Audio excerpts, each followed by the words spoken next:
ஓம் ஸ்ரீ குருப்யோ நமஹ. ஓம் ஸ்ரீ மகாபெரிவா போற்றி. தெய்வீக ஒளி அன்பர்கள் அனைவருக்கும் எனது நமஸ்காரங்கள். அன்பர்களே,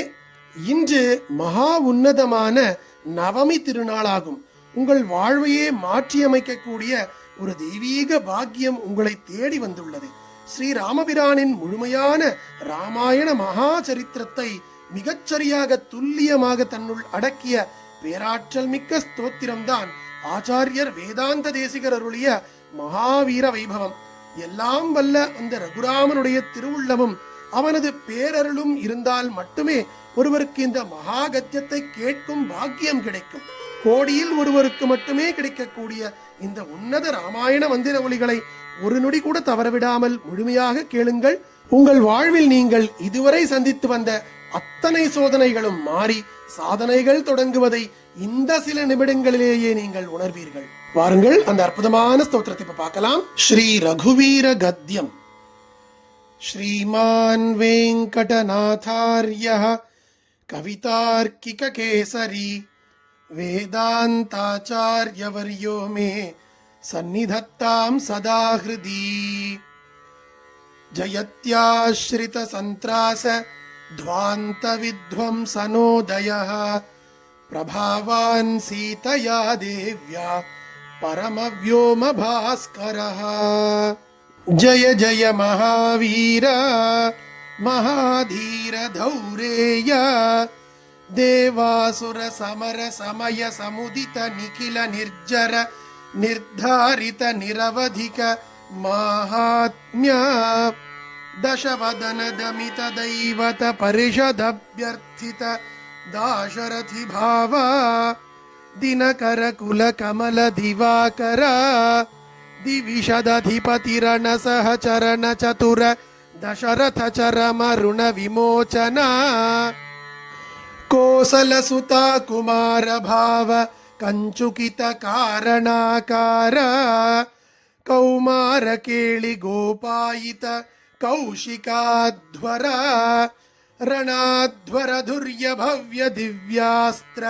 ಬೃಂದವಂದಿತ ಪ್ರಣತ ಜನ ವಿಮತ ವಿಮಥನ ದುರ್ಲಲಿತ ದೋರ್ಲಲಿತ ತನುತರ ವಿಶಿಖ ವಿತಾಡನ ವಿಘಟಿತ ವಿಶರಾರು ತಾಟಕ ತಾಟಕೇಯ ಜಡ ಕಿರಣ ಶಕಲಧರ ಜಟಿಲ ನಟಪತಿ ಮಕುಟ ತಟ ನಟನ ಪಟು ವಿಬುಧ ಸರಿದತಿ ಬಹುಳ ಮಧುಗಳನ ಲಲಿತ ಪದ ಲಲಿನ ರಜ ಉಪಮೃದಿತ ನಿಜ ವೃಜಿನ ಜಹದು ಫಲ ತನುರುಚಿರ ಪರಮ ಮುನಿವರ ಯುವತಿನುತ ಕುಶಿಕ ಸುತ ಕಥಿತ ವಿದಿತ ನವ ವಿವಿಧ ಕಥಾ ಮೈಥಿಲ ನಗರ ಸುಲೋಚನಾಲೋಚನ ಚಕೋರ ಚಂದ್ರ ಕಂಠ ಪರಶುಕೋ ದಂಡ ಪ್ರಕಾಂಡ ಖಂಡನ ಶೌಂಡ ಭುಜದಂಡ ಚಂಡಕರ ಕಿರಣ ಮಂಡಲ ಬೋಧಿತ ಪುಂಡರೀಕ ವನರುಚಿಲುಂಟಾಕಲೋಚನ ಮೋಚಿತ ಜನಕ ಹೃದಯ ಶಂಕಾತಂಕ ಪರಿಹೃತ ನಿಖಿಲ ನರಪತಿ ವರಣ ಜನಕ ದುಹಿತೃ ಕುಚ ತಟ ವಿಹರಣ ಸಮುಚಿತ ಕರತಲ ಶತಕೋಟಿ ಶತಗುಣ ಕಠಿಣ ಪರಶುಧರ ಮುನಿವರ ಕರಧೃತ ದುರವನ ಮತನ ನಿಜ ಧನುರಾಕರ್ಷಣ ಪ್ರಕಾಶಿತ ಪಾರಮೇಷ್ಟ್ಯ ಕ್ರತುಹರ ಶಿಖರಿ ಕಂದುಕ ವಿಗೃತ್ಯನ್ಮುಖ ಜಗದರುಂಧುತ ಜಿತ ಹರಿದಂತಿ ದಂತ ದಂತುರ ದಶವದನ ದಮನ ಕುಶಲ ದಶಶತ ಭುಜ ಮುಖ ನೃಪತಿ ಕುಲ ರುಧಿರ ಜರ ಭರಿತ ಪೃಥುಕ ತಟಾಕತರ್ಪಿತ ಪಿತೃಕ ಭೃಗುಪತಿ ಸುಗತಿ ವಿಹತಿ ಕರನತ ಪರಿಡುಷು ಪರಿಘ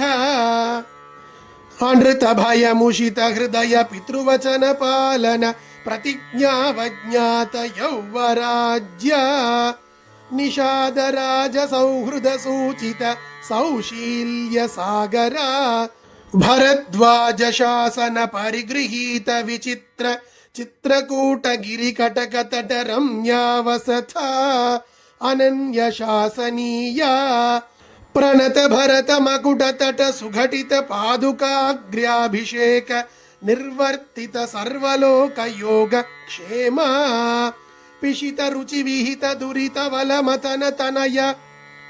ಬಲಿಭುಗ ನುಗತಿ ಸರಭ ಶಯನ ತೃಣಶಕಲ ಪರಿಪತನ ಭಯಚಕಿತ ಸಕಲ ಸುರ ಮುನಿವರ ಬಹುಮತ ಮಹಾಸ್ತ್ರ ಸಾಮರ್ಥ್ಯ ದ್ರುಹಿಣ ಹರ ವಲಮಥನ ದುರಾಲಕ್ಷ್ಯ ಸರಲಕ್ಷ್ಯ ದಂಡಕ ತಪೋವನ ಜಂಗಮ ಪಾರಿಜಾತ ವಿರಾಧಾರಿಣ ಶಾರ್ದೂಳ ವಿಲುಳಿತ ಬಹುಫಲ ಮಖ ಕಲಮರಜ ನಿಜರ ಮೃಗ ಮೃಗಯಾರಂಭ ಸಂಭೃತ ಚೀರಭೃತ ನಿರೋಧ ತ್ರಿಶಿರ ಶಿರಸ್ ತ್ರಿತಯತಿಮಿರ ನಿರಾಸ ವಾಸರಕರ ದೂಷಣ ಜಲನಿಧಿ ಶೋಷಣ ತೋಷಿತ ಋಷಿಗಣ ಘೋಷಿತ ವಿಜಯ ಘೋಷಣ ಖರತರ ಖರತರು ಖಂಡನ ಚಂಡ ಪವನ ದ್ವಿಸಪ್ತ ರಕ್ಷ ಸಹಸ್ರ ನಲವನ ವಿಲೋಲನ ಮಹಾಕಲಭ ಅಸಹಾಯ ಶೂರ ಅನಪಾಯ ಸಾಹಸ ಮಹಿತ ಮಹಾಮೃತ ದರ್ಶನ ಮುದಿತ ಮೈಥಿಲಿ ದೃಢತರ ಪರಿರಂಭಣ ವಿಭವ ವಿರೋಪಿತ ವಿಘಟ ವೀರವ್ರಣ ಮಾರೀಚ ಮಾಯಾ ಮೃಗಚರ್ಮ ಪರಿಕರ್ಮಿತ ನಿರ್ಭರ ದರ್ಭಾಸ್ತರಣ ವಿಕ್ರಮ ಯಶೋಲಾಭ ವಿಕ್ರೀತ ಜೀವಿತ ಗೃಧ್ರರಾಜ ದೇಹ ವಿದಕ್ಷಾಲಕ್ಷಿತ ಭಕ್ತ ಜನ ದಾಕ್ಷಿಣ್ಯ ಕಲ್ಪಿತ ವಿಬುಧ ಭಾವ ಕಬಂದಾಭಿನಂದಿತ ಅವಂದ್ಯ ಮಹಿಮ ಮುನಿ ಜನ ಭಜನ ಮುಷಿತ ಹೃದಯ ಕಲುಷ ಶಬರೀ ಮೋಕ್ಷ ಸಾಕ್ಷಿಭೂತ ಪ್ರಭಂಜನ ತನಯ ಭಾವುಕ ಭಾಷಿತ ರಂಚಿತ ಹೃದಯ ತರಣಿಸುತ ಶರಣಾಗತಿ ಪರತಂತ್ರೀಕೃತ ಸ್ವಾತಂತ್ರ್ಯ ದೃಢಗಡಿತ ಕೈಲಾಸ ಕೋಟಿ ವಿಕಟ ದುಂದುಬಿ ಗಂಕಾಳಕೂಟ ದೂರ ವಿಕ್ಷೇಪ ದಕ್ಷ ದಕ್ಷಿಣೇತರ ಪಾದಾಂಕುಷ್ಟ ದರಚಲನ ವಿಶ್ವಸ್ತ ಸುಹೃದಾಶಯ ಅತಿ ಮೃತುಲ ಬಹು ವಿಟಪಿ ಗಿರಿಧರಣಿ ವಿವರ ಯುಗಪದುದಯ ವಿವೃತ ಚಿತ್ರಪುಂಕ ವೈಚಿತ್ರ್ಯ ವಿಪುಲ ಭುಜ ಶೈಲ ಮೂಲ ನಿಬಿಡ ನಿಪೀಡಿತ ರಾವಣ ರಣ ರಣಕ ಜನಕ ಚತುರುದತಿ ವಿಹರಣ ಚತುರ ಕಪಿಕುಲಪತಿ ಹೃದಯ ವಿಶಾಲ ಶಿಲಾತಳ ಧಾರಣ ದಾರುಣ ಶಿಲೀಮುಖ ಅಪಾರ ಪಾರಾವಾರ ಪರಿಖಾ ಪರಿವೃತ ಪರಪುರ ಪರಿಸೃತ ದವದಹನ ಜವನ ಪವನ ಭವ ಕಪಿವರ ಪರಿಶ್ವಂಗ ಭಾವಿತ ಸರ್ವಸ್ವದಾನ ಅಹಿತ ಸಹೋದರ ರಕ್ಷ ಪರಿಗ್ರಹ ವಿಸಂವಾದಿ ವಿವಿಧ ಸಚಿವ ವಿಪ್ರಳಂಬ ಸಮಯ ಸಂಭ್ರಮ ಸಮುಜೃಂಭಿತ ಸರ್ವೇಶ್ವರ ಭಾವ ಸಕೃತ್ ಪ್ರಪನ್ನ ಜನ ಸಂರಕ್ಷಣ ದೀಕ್ಷಿತ ವೀರ ಸತ್ಯವ್ರತ ಪ್ರತಿಶಯನ ಭೂಮಿಕಾ ಭೂಷಿತ ಪಯೋಧಿ ಪುಳಿನ ಪ್ರಳಯ ಶಿಖಿ ಪರುಷ ವಿಶಿಖ ಶಿಖಾ ಶೋಷಿತ ಕೂಪಾರ ವಾರಿಪೂರ ಪ್ರಬಲ ರಿಪು ಕಲಹ ಕುತುಕ ಚಟುಲ ಕಪಿಕುಲ ಕರತಲ ತೂಷಿತ ಘೃತ ಗಿರಿ ನಿಕರ ಸಾಧಿತ ಸೇತು ಪಥ ಸೀಮಾ ಸೀಮಂತಿತ ಸಮುದ್ರ ಧೃತ ಗತಿ ತರು ಮೃಗವರೂಥಿನಿ ನಿರುದ್ಧ ಲಂಕಾವರೋಧ ವೇಪತುಲಾಸ್ಯ ಲೀಲೋಪದೇಶ ದೇಶಿಕ ಧನುರ್ಜಾ ಘೋಷ ಗಗನ ಚರ ಗನಕ ಗಿರಿ ಗರಿಮ ಘನ ನಿಗಮಮಯ ನಿಜ ಗರುಡ ಗರುದ ನಿಲ ಲವಗಲಿತ ವಿಷವದನ ಶರಕದನ ಅಕೃತ ಚರವನ ಚರರಣ ಕರಣ ವೈಲಕ್ಷ್ಯ ಕೂಣಿತಾಕ್ಷ ಬಹುವಿಧ ರಕ್ಷೋಬಲಾಧ್ಯಕ್ಷ ಪಕ್ಷ ಕವಾಡ ಪಾಟಲ ಪಟಿಮ ಸಾಟೋಪಕೋಪಾವಲೇಪ ಕಟುರಟ ದಟ ನಿಡಂಕೃತಿ ಚಟುಲ ಕಠೋರ ಕಾರ್ಮುಖ ವಿನಿರ್ಗತ ವಿಶಂಕಟ ವಿಶಿಕ ವಿತಾಡನ ವಿಘಟಿತ ಮಕುಟ ವಿಕ್ವಲ ವಿಶ್ರವಸ್ತನಯ ವಿಶ್ರಮ ಸಮಯ ವಿಶ್ರಾಣನ ವಿಖ್ಯಾತ ವಿಕ್ರಮ ಕುಂಭಕರ್ಣ ಕುಲಗಿರಿ ವಿದಲನ ದಂಬೋಳಿಭೂತ ನಿಶಂಕ ಕಂಕ ಪತ್ರ ಅಭಿಚರಣ ಹುತವಹ ಪರಿಚರಣ ವಿಘಟನ ಸರಭಸ ಪರಿಪದ ಪರಿಮಿತ ಕಪಿಬಲ ಜಲಧಿಲ ಹರಿ ಕಲಕಲರವ ಕುಪಿತ ಮಘವಜಿ ದಬಿಹನನ ಕೃತನುಜ ಸಾಕ್ಷಿತ ರಾಕ್ಷಸ ದ್ವಂದ್ವ ಯುದ್ಧ ಅಪ್ರತಿದ್ವಂದ್ವ ಪೌರುಷ ತ್ರ್ಯಂಬಕ ಸಮಧಿಕ ಘೋರಾಸ್ತ್ರಾಡಂಬರ ಸಾರಥಿ ಹೃತ ರಥ ಸತ್ರಪ ಶಾಸ್ತ್ರವ ಸತ್ಯಾಪಿತ ಪ್ರತಾಪ ಶಿತ ಶರಕೃತ ಲವನ ದಶ ಮುಖ ಮುಖ ದಶಕ ನಿಪತನ ಪುನರುದಯ ದರ ಗಳಿತ ಜನಿತ ದರ ತರಳ ಹರಿಹರ ನಯನ ನಳಿನವನ ರುಚಿ ಕಚಿತ ಕತಲ ನಿಪತಿತ ಸುರತರು ಕುಸುಮ ವಿತತಿ ಸುರಭಿತ ರಥ ಪಥ ಅಖಿಲ ಜಗದಧಿಕ ಭುಜ ಬಲ ದಶ ಲಪನ ದಶ ಕಲವನ ಜನಿತ ಕದನ ಪರವಶರಜ ನಿಚರ ಯುವತಿ ವಿಲಪನ ವಚನ ಸಮವಿಷಯ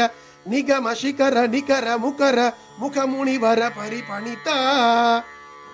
ಅಭಿಗತ ಶತಮಕ ಹುತವಹ ಪಿತೃಪತಿ ನಿರ್ವೃತಿ ವರುಣ ಪವನ ಧನದ